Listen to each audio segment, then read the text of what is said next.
36వ వచనము నుండి బోధకుడా ధర్మశాస్త్రములో ముఖ్యమైన ఆజ్ఞ ఏదని అడగగా అందుకైన నీ పూర్ణ హృదయముతోను నీ పూర్ణ ఆత్మతోను నీ పూర్ణ మనస్సుతోను నీ దేవుడైన ప్రభువును ప్రేమింపవలనదియే ఇది ముఖ్యమైనదియో మొదటిదైన ఆజ్ఞ. Is that till 40?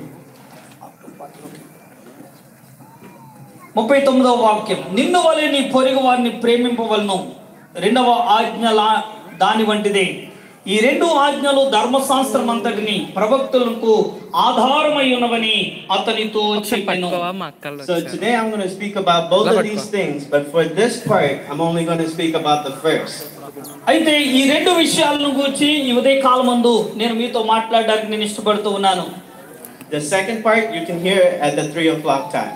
అయితే రెండవ విషయాన్ని అంటే మొదటి సంగతినేమో ఇప్పుడు జ్ఞాపకం చేస్తాను, రెండవ సంగతిని 3 గంటల సమయమందు మనం వినబోతూ ఉన్నాం. So as we heard, the first commandment is to love the Lord your God.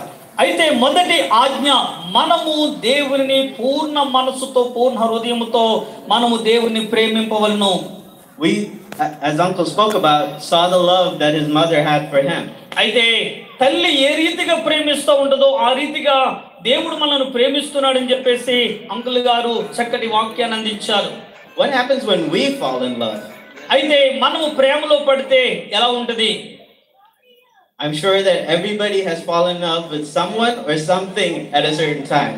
అయితే ఏదో ఒక సమయమందు ఎవరో ఒకరితో మనం ఏమవుతామంటే మనం ఒకరినొకరు ప్రేమించుకుంటూ ఉంటాం. And when we fall in love, we see that person in everyone. అయితే మనము ప్రేమలో పడేటువంటి వ్యక్తులను మనం ప్రతి స్థలములో కూడా మనం చూస్తూ ఉంటాం.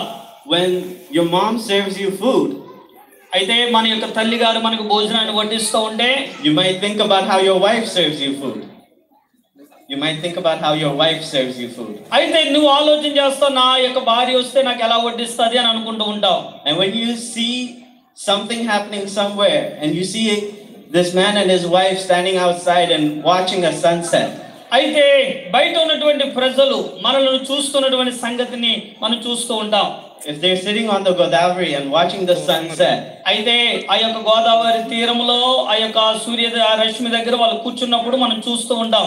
then you think about that person you love and thinking about doing something like that with them. అయితే వారు ఒకరినొకరు ప్రేమించుకోవడం మనం చూస్తున్నప్పుడు మనము కూడా మనలో ప్రేమను గురించి ఆలోచన కలిగి ఉంటాం. Your whole life becomes all about that person. అయితే మన జీవితాంతం కూడా ప్రేమించేటువంటి వ్యక్తితోనే ఉండాలని ఆశపడుతూ ఉంటాం. You become lazy in everything but that one thing. అయితే మన జీవితాల్లో మనం బద్ధకంగా ఉన్నా లేకపోతే ఎలాగున్నా ఆ వ్యక్తితోటి జీవితకాలం ఉండాలని ఆశపడుతూ ఉంటాం. Food loses its interest. Food loses its interest. అయితే మనము ఆహారం మీద మనకి ఆసక్తి ఉండదు, ప్రేమలో పడితే ఆహారం మీద ఆసక్తి కూడా ఉండదు. But when we're with them, food gains its riches. అయితే కొన్నిసార్లు ఆ ఆహారమే మన జీవితాలలో ముందుకు నడిపిస్తూ ఉంటది. When we're with them, food gains its richness. కొన్నిసార్లు మనల్ని ప్రేమించేవారు మనల్ని ఇష్టపడేవారు వారు మనకు కాక ఆహారం పెడతా ఉంటే మనం చాలా దాన్ని బట్టి చాలా ఆనందిస్తాం, చాలా మనకు తృప్తి కలుగుతూ ఉంటది. Our focus should be on God in the same way. అదే రీతిగా దేవుని మీద మన మనస్సును ఆ రీతిగా మనం పెట్టాలి. When we're in love with God, everything else should lose its richness. అయితే దేవుడు మనము దేవుని ప్రేమిస్తున్నప్పుడు సమస్త విధములైనటువంటి ఆశీర్వాదములు మన వెంట ఉంటాయి. You can't be happy without God. దేవుడు లేకుండా మీరు ఏమాత్రం కూడా సంతోషంగా ఉండలేరు. And that's why you go throughout life trying to find happiness. అయితే అందుకనే మీ జీవితాల్లో సంతోషం కొరకు మీరు వెతుకుతూ ఉంటే దేవుని వెతకాలి. When Jesus died on the cross, Yesayya Calvary సిలువలో ఆయన మరణించి ఉన్నాడు. he showed you how much he loved you. ఆయన ఎంతగా మనల్ని ప్రేమించాడో ఆయన మనకు కనపరిచాడు. And when he died, a lot of people say the commandments are no longer in effect. అయితే యేసయ్య మరణించినప్పుడు ఇంకా ధర్మశాస్త్రం దగ్గర మనకు పని ఏమిటి అనేటువంటి ప్రజలు కూడా ఉన్నారు. But I tell you, the first 2 commandments are in effect forever. అయితే ఈ మొదటి 2 ఆజ్ఞలు ప్రాముఖ్యమైనటువంటి ఆజ్ఞలు ప్రతి వారిని కూడా ఎంతగానో ప్రభావితం చేస్తూ ఉన్నాయి. See, why do we need God? ఎందుకు మనకు దేవుడు కావాలి? We need God to live. ఎందుకంటే మనం జీవించడానికి దేవుడు కావాలి. Without God, we are nothing. ఎందుకంటే దేవుడు లేకపోతే మనం ఏమీ కూడా కాము. So in the olden days of the Bible, పాత నిబంధన పుస్తకాల్లో బైబిల్ గ్రంథంలో there were times when the people of Israel looked to other gods. అయితే చాలా సార్లు ఇశ్రాయేలు ప్రజలు ఇతర దేవుళ్ళ వైపు, ఇతర దేవతల వైపు వారి మనస్సులు మల్లుకుంటూ ఉండేవారు. Because they could not see our God. ఎందుకంటే వారు దేవుణ్ణి సరిగా కనుగొనలేకపోతూ ఉండేవారు. They wanted to make them gods that could be there for them in times of need. అయితే వారి యొక్క అవసరతలో, వారి కష్టాల్లో ఈయన ఉండాలి అని చెప్పేసి వారు అనుకుంటూ ఇతర దేవతల వైపు వారు వెళ్ళిపోతూ ఉండేవారు. Because they forgot about all the times God was there. అయితే దేవుడు ఎల్లప్పుడూ వారితో ఉంటున్నాడు అన్నటువంటి సంగతిని వారు చాలా సార్లు వారు మర్చిపోతూ ఉండేవారు. Some of the gods that were the type of gods that they worshipped were, అయితే చాలా సార్లు వారు అన్య దేవతలను, అన్య దేవుళ్ళను వారు ఆరాధన చేస్తూ ఉండేవారు. gods like Baal. బయలు దేవతలను వారు ఆరాధన చేస్తూ ఉండేవారు. And that was because the God of Baal was the God of rain. అయితే బయలు దేవతను వారు ఆరాధన చేస్తూ ఉండేవారు. ఆ బయలు దేవత అంటే వరుణ దేవుడు అని వారు ఆరాధన చేస్తూ ఉండేవారు. Why did they pray for rain? ఎందుకు వారు ప్రార్థన చేస్తూ ఉండేవారు? Because rain would help them grow crops. అయితే వర్షం వస్తే చక్కగా పంటలు పండితే బాగుంటామని చెప్పేసి వారు అలా ప్రార్థన చేస్తూ ఉండేవారు. So in the times of Elijah, Elisha కాలంలో, ఏలియా కాలంలో కూడా, in the times of Elijah, when there was no rain, they turned to Baal. అయితే ఏలియా కాలంలో కూడా ఆ సమయమందు వర్షం పడకపోతే వారు కూడా బయలు దేవతలతో తిరిగి వర్షము పంపించని వారు అడుగుతూ ఉండేవారు. But that was not the God that was there for them. అయితే వారి జీవితాల్లో ఏమాత్రం కూడా కార్యం జరగలేదు. I mean, even Elijah said maybe he's sleeping. అయితే ఏలియా అంటున్నాడు, ఒకవేళ బయలుదేవుడు ఒకవేళ నిద్రపోయాడేమో, ఆ బయలుదేవతలు నిద్రపోయారేమో, ఆయన వర్షం పంపించట్లేదని చెప్తూ ఉండేవాడు. Our God shows up. అయితే మన దేవుడు, He shows up. అయితే ఆయన కనపరుచుకునేటువంటి వాడు. He doesn't just leave you when you're crying out like they did. అయితే మనము కన్నీటితో ప్రార్థన చేస్తే ఆయన ఎన్నడూ కూడా మర్చిపోడు. There was another God that they used to worship. అయితే వారు మరొక దేవుని కూడా వారు ఆరాధన చేస్తూ ఉండేవారు. The God's name was Ashtoreth. అష్టారోతు దేవతను వారు ఆరాధన చేస్తూ ఉండేవారు. And that was the God of fertility.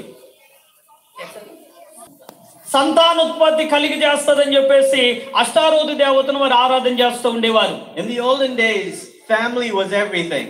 అయితే పాత నిబంధన గ్రంథముల కాలములో కూడా ఆ సంతానోత్పత్తి కొరకు వారు అలాగూ ప్రార్థన చేస్తూ ఉండేవారు. So they used to pray to Ashtoreth for fertility. అయితే వారు సంతానం కొరకు అష్టారోతు దేవతకు ప్రార్థన చేస్తూ ఉండేవారు. But you know what? అక్కడ ఏం జరిగిందో తెలుసా? That God can't make people give birth. God. దేవుడు వారి యొక్క దేవత వారికి గర్భఫలం మాత్రము ఇచ్చేది కాదు. Only our God can do that. అయితే మన దేవుడు గర్భఫలమును అనుగ్రహించే దేవుడు. It doesn't matter how old you are to our God. అయితే మన దేవునికి నువ్వు ఎంత వయసు కలిగినటువంటి వ్యక్తివి అది ఏమాత్రం కూడా ఆయనకి పట్టింపు లేదు. Remember Sarah?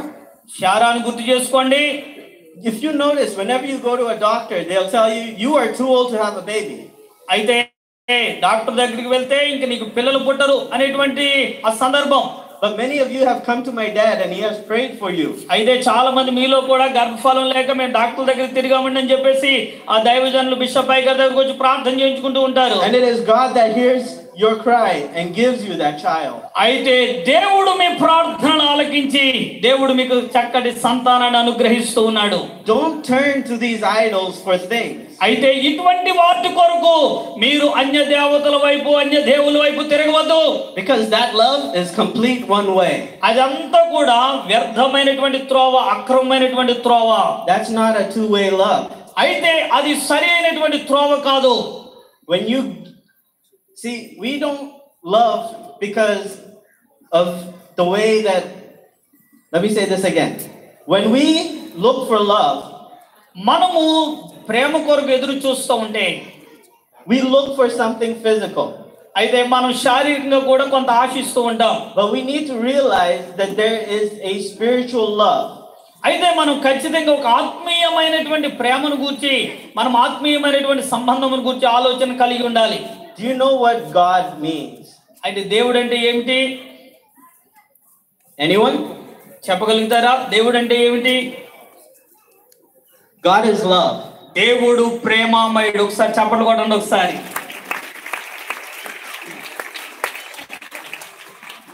But other people define God by other things. అయితే కొన్ని సంగతుల కొరకు చాలా మంది ఇతర దేవతలను అన్య దేవులను వెతుకుతూ ఉంటారు. They say God is a supernatural being, ఆయన చాలా అద్భుతమైనటువంటి అదృశ్యుడైనటువంటి దేవుడు, that he has a lot of power, ఆయనకి చాలా శక్తి ఉంది. but there is a unique దేవుడు అంటే ఏమిటి అని చెప్పేసి మనం గూగుల్లో ఆ ఇంటర్నెట్ లో మనం చెక్ చేస్తే you'll see that one of the definitions అక్కడ ఒక అద్భుతం defines him as one that you have to be like. అయితే ఆయన వలె మనం జీవించడానికి ఆయన ఇష్టపడుతూ ఉన్నాడు. It defines him as we have to be like him.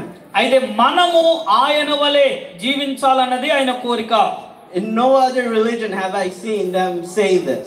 అయితే ఇటువంటి నా వలె మీరు జీవించండి, నా వలె పరిశుద్ధుడిగా బ్రతకండి అని మరి ఏ ఇతర మతాల్లో కూడా మనం చూడలేము. In no other religion have I seen them say, be like God.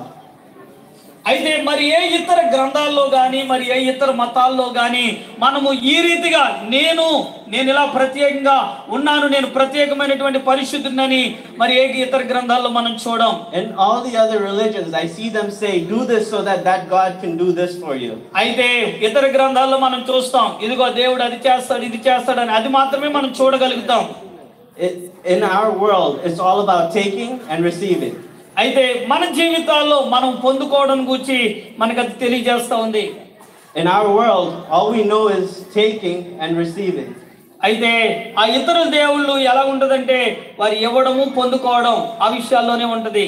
But our God gives freely. అయితే మన దేవుడు ఎల్లప్పుడూ కూడా ఇచ్చేటువంటి వాడు. స్తోత్రం కలుగును గాక.